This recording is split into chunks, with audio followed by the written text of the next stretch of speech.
បាទសួស្តីបងប្អូនតោះមករកគ្រឿងសមុទ្រទាំងអស់គ្នានៅខាងក្រោយខ្នងខ្ញុំនេះព្រៃកោងកាងមករកងើបភក់បងប្អូនហើយកុំភ្លេច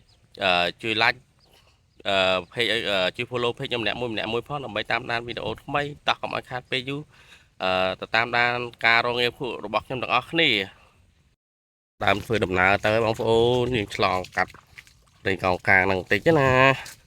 ងើបភក់វានៅខាងក្នុងបន្តិចបងប្អូនអូយើងស្វែងរកវាសិនហើយងារភក់តំបន់របស់ខ្ញុំនេះមិនសូវឃើញច្បាស់ទេបងប្អូនដល់យើងយកឧបករណ៍នេះមកកាយបងប្អូនទើបវារកវាឃើញណា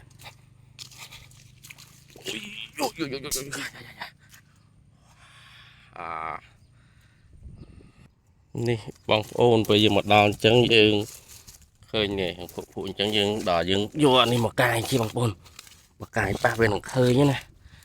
យើងព្រោះវាកប់ភក់វាអត់ឃើញច្បាស់ទេបងប្អូនតែយើងប៉ះលីសូឃើញហ្នឹងបងប្អូន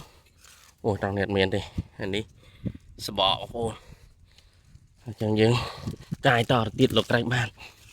អូ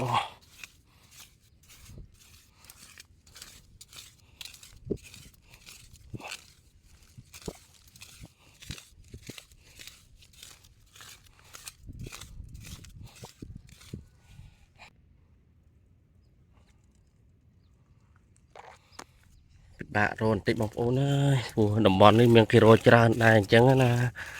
មិនងាយប៉ះទេតំបន់ណាដែលសម្បូរអញ្ចឹងទៅយើងមើលឃើញច្បាស់អញ្ចឹងបងប្អូនទឹកឥឡូវកំពុងតែចូលមកវិញហើយ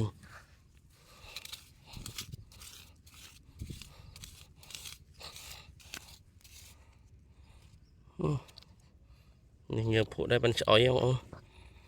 នេះបងប្អូនប៉ះបងប្អូននេះបានមួយវ៉ាចូលមួយបងប្អូននេះកាយចេញពីដីមកមិញអញ្ចឹងយើងប៉ះវាកប់ភក់អញ្ចឹងបងប្អូននេះនៅរស់អូមានរស់ហើយបល់យកចាញ់បោកងើភក់ស្អុយ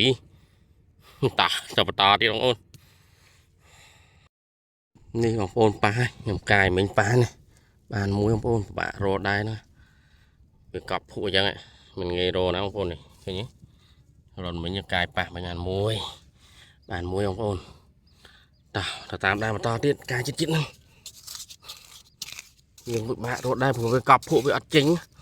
អញ្ចឹងយើងមិនងាយរកវាដែរបងប្អូនអញ្ចឹងខ្ញុំមានតែកាយអញ្ចឹង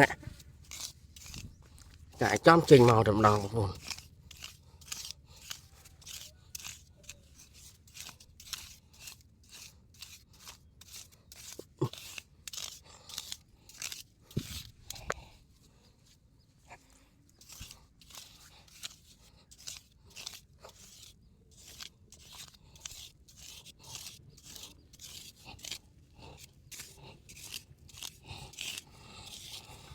អូ